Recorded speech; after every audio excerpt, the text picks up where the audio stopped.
Good morning, folks. A lot of cool science stories coming up in the show today, but first, we have the first big CME of the solar cycle to complement the general increase in activity on our star. Let's begin at spaceweathernews.com, and we find the last 24 hours on the sun with much of what we've seen the last few days. Few C-class solar flares from the large active region on the south.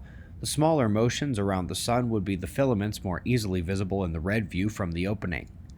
The solar wind is still calming in terms of kinetics, but up in blue on the right, phi angle flip kept the KP from bottoming out and indeed brought us back up a bit to modest plasma pressure in geospace. The reason we haven't seen bigger flares from this massive sunspot is found around it. While it is massive, it's all alone in its magnetic grouping. Peripheral sunspots would be a scary thing to see develop over the coming days as it crosses the Earth-facing disk. But if you pull the coronagraphs from SOHO, you'll see we did have a titanic eruption occur midday yesterday. This one came off the far side of the sun, and it was powerful.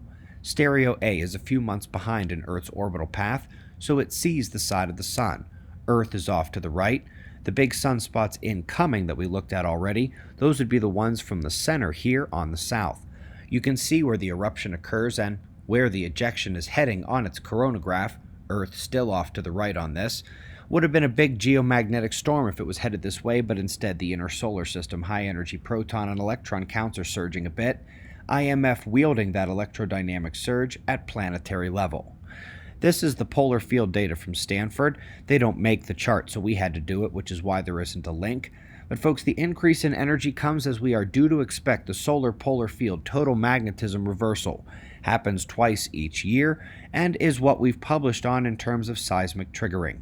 Last 2 years it's been near the end of November or December, and it's on its way there now.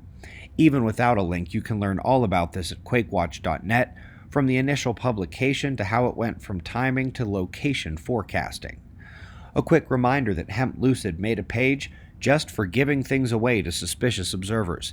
Link is below. There's only 2 days left. Let's go next to the moon. We've got the 2021 animation of moon phases, and not only does the tilt appearance change over 28 days, but each cycle it's closer or further away, or tracking more north or south over the sky. We also have a moon article implying that the first lunar war might be closer than we think. There is absolutely no law governing space. There is some tentative law about near space orbit, but not beyond. The resource and mining game is seen as the future by those involved. Against reality, they shall collide, just like the galaxies over the evolution of the cosmos. The key item here is that the Sagittarius dwarf encounter can explain some Milky Way features they didn't explain before. But it also puts a major wrench into galactic evolution theory, not only the dynamics, but the timelines as well. Up next, we're looking at what they are realizing exists just around the galaxies. Modeling the inflows and outflows in larger scale structure has been a major point of progress the last few years, and here they are showing how they got seeded. Short version of this for the show is that primordial fields are all that's needed, and the electrodynamics of the material take it from there, amplify and sustain the fields. Moving on to what we should probably call a macronova. They say the famous first nova recorded by the ancients, which is false by the way, is actually much bigger than the nova they thought it was. Still, wasn't big enough to qualify as a supernova, and indeed a star is left remaining to potentially nova again one day. But just as some stars can have tiny versions of nova, some are just plain huge. Up next is a great article from the Weather Channel. They not only say that the record hurricane season cannot be tied to climate change, especially because it's just in the Atlantic, but that there was another record as well: rapid intensification.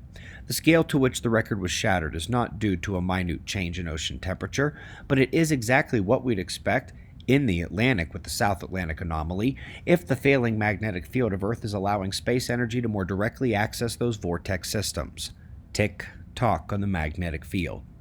Folks, do you remember when nature basically threw up their hands and said, "Enough, last chance, wimps"?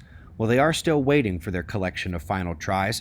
We do see them finding new ways to see the normal matter they couldn't see before. Using carbon monoxide emission in Orion, they deduced a new way to measure electron and hydrogen abundances. Will be key moving forward.